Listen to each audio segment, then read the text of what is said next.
Well, welcome back as we finish up Chapter 7, Section 7 here on parallel and perpendicular lines.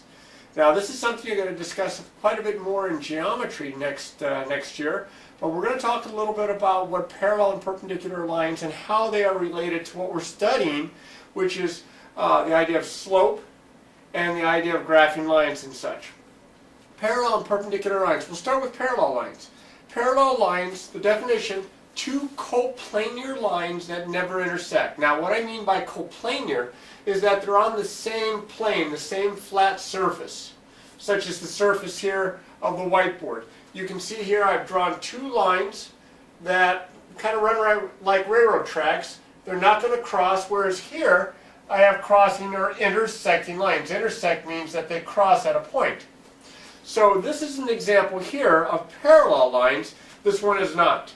Coplanar, again, just means that they're on the same flat surface. Otherwise, you could have lines like this where they don't intersect, but they're not on the same plane. These are called skew lines. We'll discuss those in geometry. Parallel lines are on the same plane. Now, how does this relate to what we're studying with slope?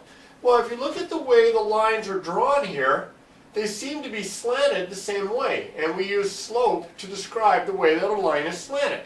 So what we're going to do is we're going to use the fact that if the lines are parallel and they're slanted the same way, they must have, that down here, they must have the same slope. If two lines have the same slope, then they are parallel. If two lines have the same slope, then they are parallel. Now, notice here I don't talk about vertical lines because vertical lines don't have slope, but we know all vertical lines would be parallel to one another. But here we're talking about non-vertical lines. If they have the same slope, then they must be parallel, and vice versa. If they're non-vertical lines and they're parallel, then they must have the same slope. So I have a couple of examples here, and I want to compare these equations. These are linear equations. They represent the graphs of lines. And what I'd like to do is I'd like to say, if I graph the line described by this equation and the line described by this equation, would they be parallel lines? Something like this. Well, go back to the fact that we know a little bit about this form of the equation line. This is slope-intercept form. Y equals mx plus b. Remember, y equals mx plus b is called slope-intercept form. The coefficient of the x is your slope. Well, the coefficient of my x here and here are both 3. They have the same slope and different y-intercepts, so they are indeed parallel lines. So yes, they are parallel. Now this one was very convenient because these were both in slope-intercept form, so it was very easy to identify that their slopes were 3. Now over here, in this particular set of lines, this one is in slope-intercept form, this one is not. And you can tell it is not because the y is not all by itself on one side. So for me to be able to determine whether or not these two lines here, described by these equations, are parallel or not, I have to rewrite the second equation. I have to solve for y. So what I'm going to do, and I have a little bit of space here, is I'm going to subtract 6x from both sides. I'll do that right here. I think I can squeeze this in, and then I'll finish over here. So I'm going to subtract 6x from both sides. These will cancel out, and I'll get negative 2y equals, and then over here I have 8 minus 6x. I'm going to switch it around, and I'm going to write it as negative 6x plus 8. This is a positive 8 plus 8. This is a minus 6x, and notice the negative 6x. You have to be very careful with your signs when you are solving for the variable y.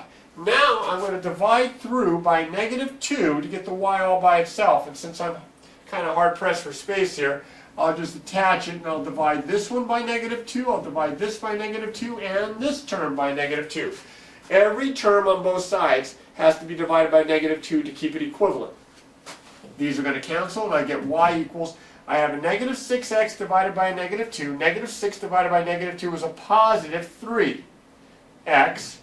And a positive 8 divided by a negative 2 is a negative 4. So I have plus negative 4 or minus 4. Now let's go back to this equation, which was already in slope-intercept form, and this equation in this form, which is now in slope-intercept form.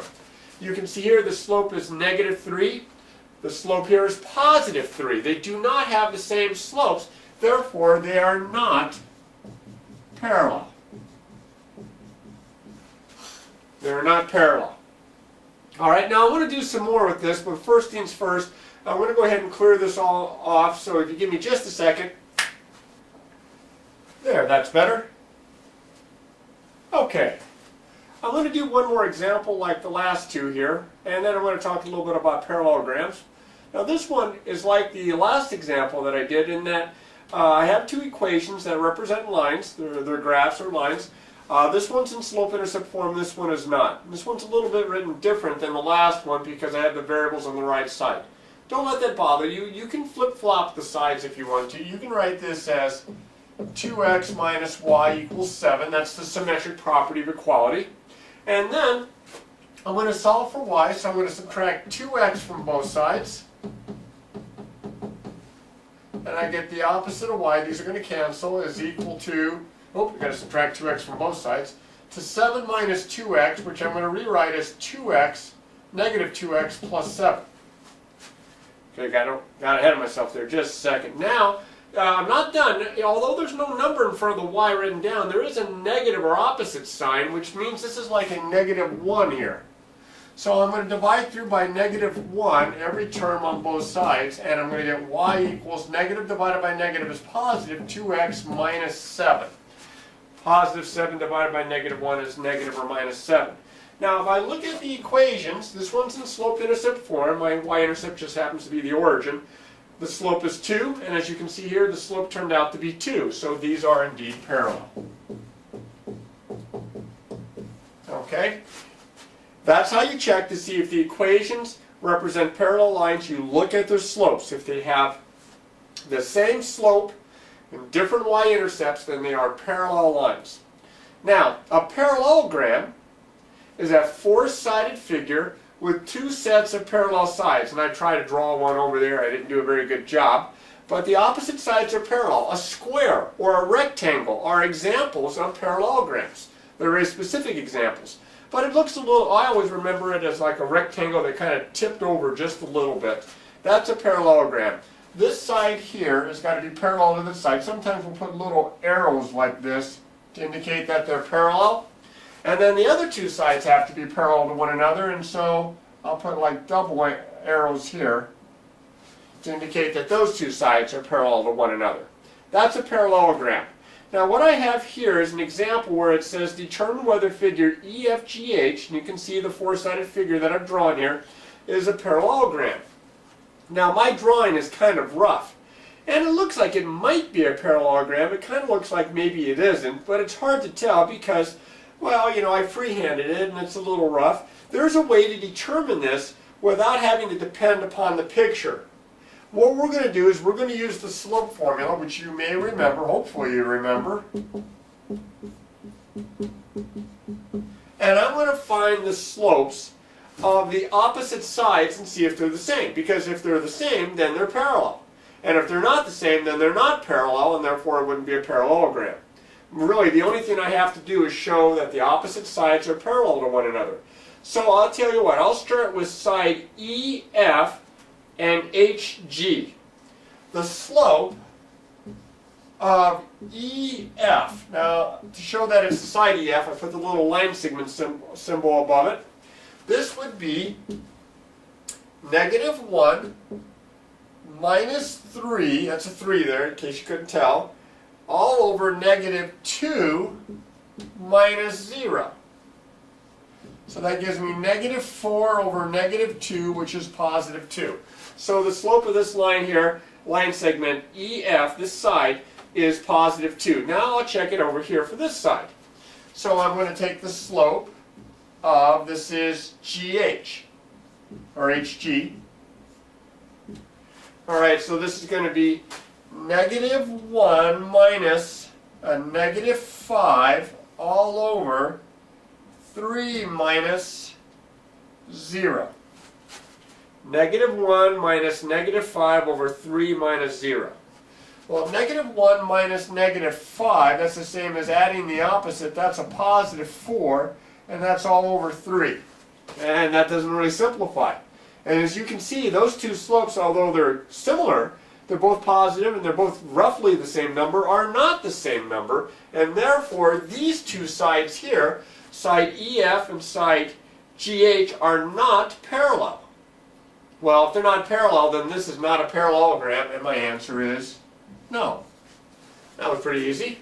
All right, we're going to get into this a little bit more with some other examples, and we still need to talk about perpendicular lines, but let me clean this off.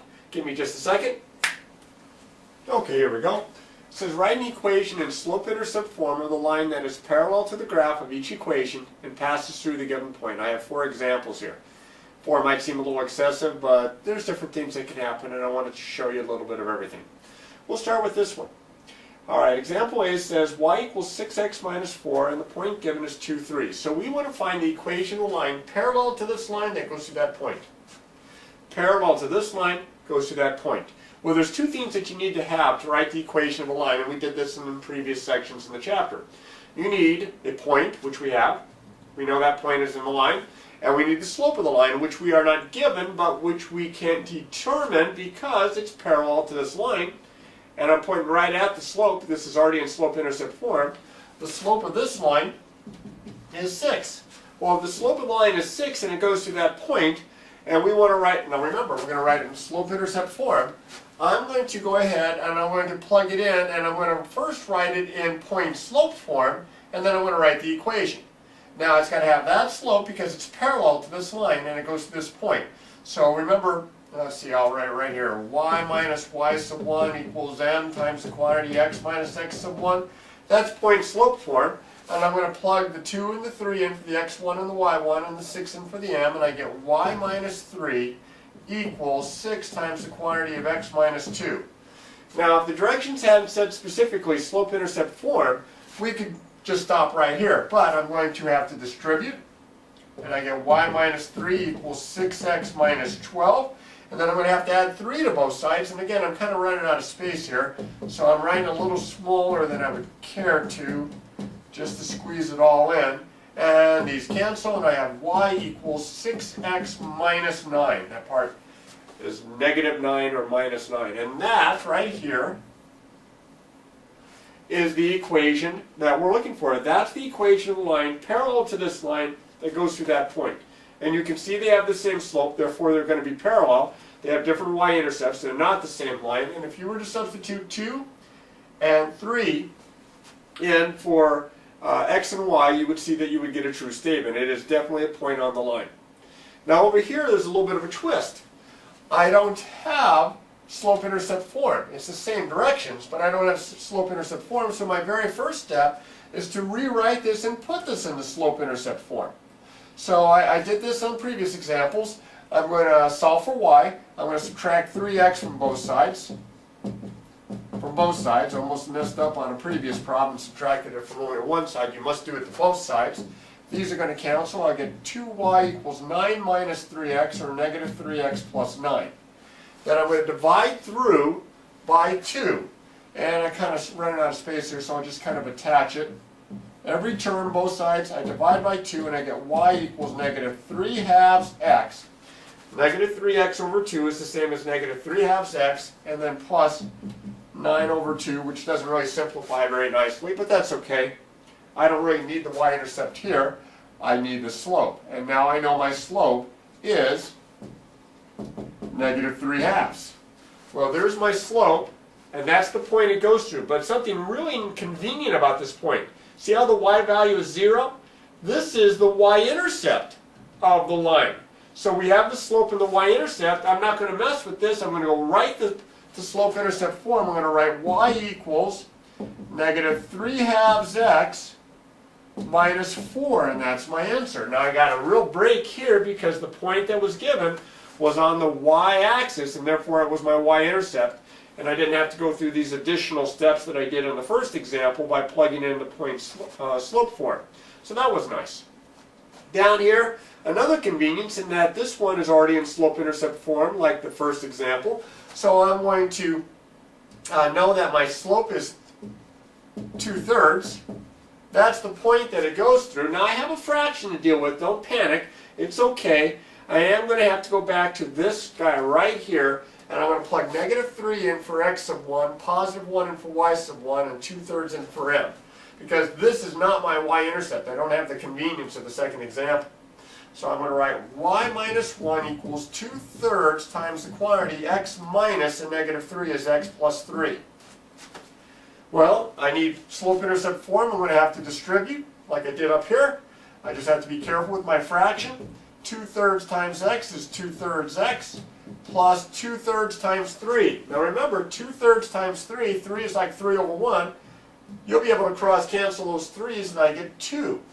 I'm going to add 1 to both sides. You can still see this. Hopefully I haven't gone too far on the board. I add 1 to both sides and I get y equals 2/3 x plus 3. And that is the equation of the line in question. It's parallel to this. As you can see, they have the same slope, and it goes to that point. Now this one is a special example because the line that's given is a horizontal line. Remember, if it just has the y variable in the equation, it's a horizontal line, which means that the slope is 0. Well, if the slope is 0 and we want a line parallel to it, it also has to have slope 0, which means it's another horizontal line. So horizontal lines are always in the form y equals and then the number. If it goes through this point, the y value is -3. And that was nice. That's it. That's my equation right there. That line has the same slope as this line, and it will go through the point -1, -3. Now we've talked quite a bit on parallel lines and parallelograms and slopes and such. We're going to talk a little bit about the idea of perpendicular lines next. So let me get a chance to clean this off. Okay, here's our definition of what we call perpendicular lines. Now remember, parallel lines never intersect. They're on the same plane. Well, perpendicular lines are also on the same plane, but they do intersect. But they intersect in a particular way. There are intersecting lines that form right angles, or 90-degree angles. And I've tried to draw an example, freehanded an example, of two lines that intersect and form 90-degree angles. There are lots of things that you can look at that represent perpendicular lines. I mean, if you look at most four-way intersections when you're driving down the road, they are formed perpendicular, the roads are in perpendicular lines to one another. Now, parallel lines have the same slope. Perpendicular lines have slopes that are opposite reciprocals or negative reciprocals. Now, most textbooks write this: if the product of the slopes, product means to multiply, if the product of the slopes of two non-vertical lines, remember non-vertical because vertical lines don't have slope, if the product of the slopes of two non-vertical lines is -1 or negative reciprocals, then the lines are perpendicular. Now, they're not just reciprocals. Remember, reciprocals are where you kind of flip-flop the fraction around, make the numerator the denominator and the denominator the numerator. They are negative reciprocals or opposite reciprocals of one another. So they have to be reciprocals, but they also have to have different signs. One's positive, one's negative. Now, if you look at this first example, are these perpendicular lines? The equations of perpendicular lines. Well, the slope here, these are both in slope-intercept form, is 1/5. The slope here is 5. They are reciprocals, but they're not opposite reciprocals or negative reciprocals. So no, they are not. Okay? They're not parallel either. They're just intersecting lines. Now over here, I have two equations. The top one is in slope-intercept form. The bottom one is not. I'm going to have to solve for y here.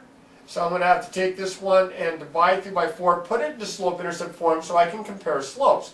Because I don't know what the slope of this line is. I know what the slope of the top one is. It's -4. It's already in slope-intercept form. So I'll just go ahead and I'll divide through by 4 here.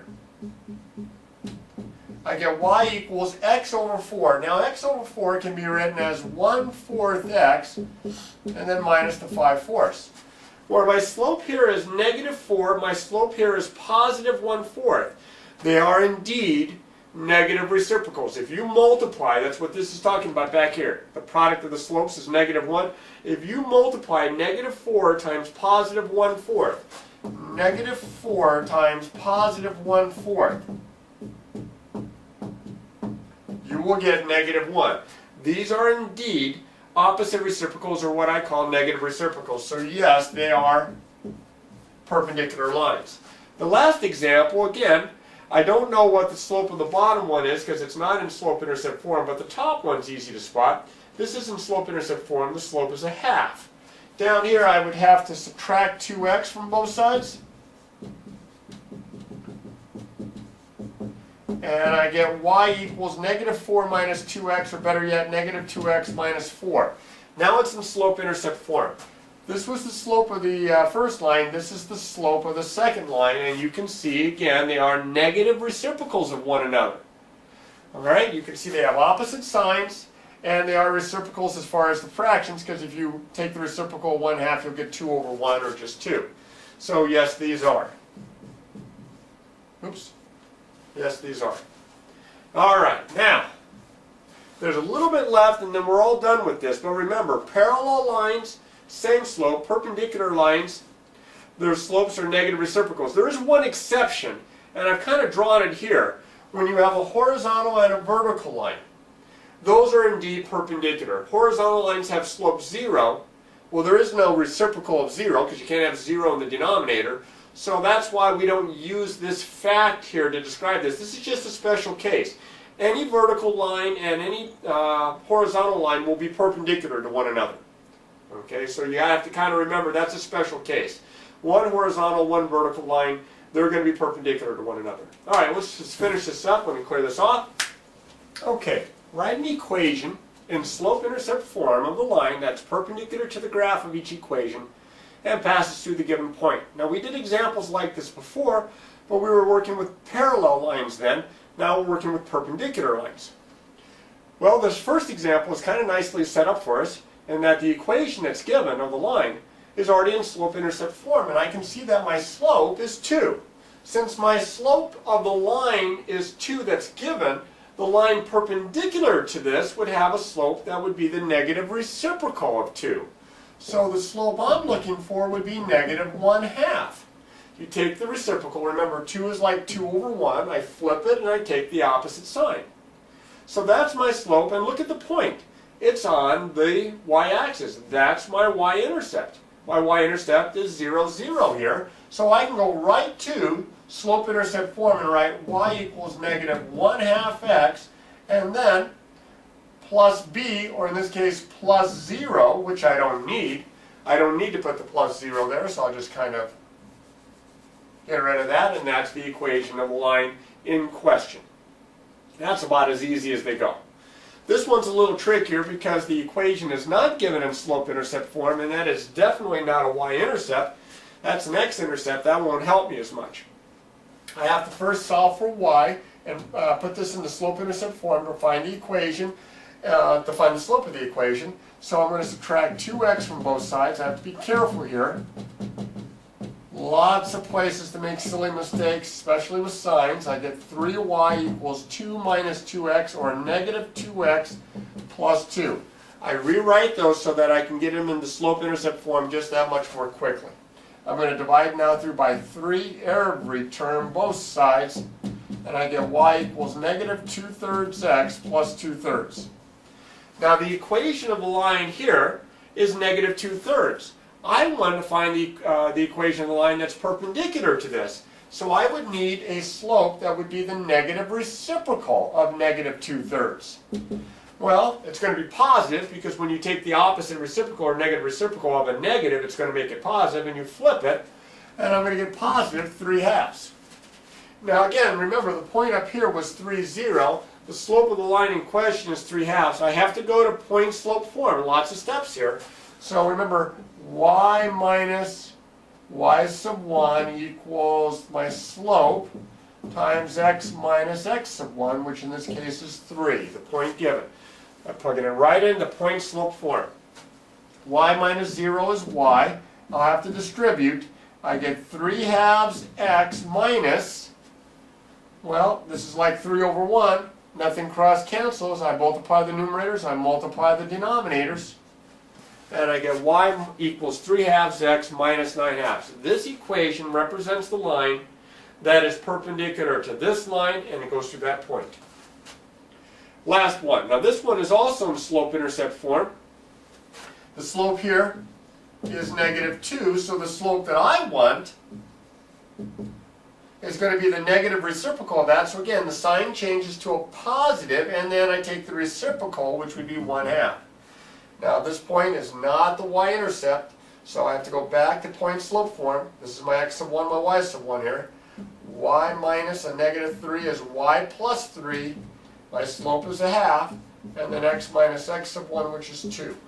I have to distribute. I get y plus 3 equals 1/2 x. Now 1/2 times a minus 2 is a minus 1. I'm going to subtract 3 from both sides. Lots of steps. And I get y is equal to 1/2 x. Now minus 1 minus 3 is minus 4. And that's the equation in question. And you can see these last two examples take a little bit of work, several steps. You have to be really careful with these. Now this is a long lesson. There's a lot of information given, but it doesn't mean that's not important information just because it's all stocked into one section. This is good information for you to know for the second semester of the class just as well. For Applied Algebra 1B is what I mean to say. So what I'm going to do here is I'm going to go ahead and stop for now and just remind you, as always, to practice, practice, practice.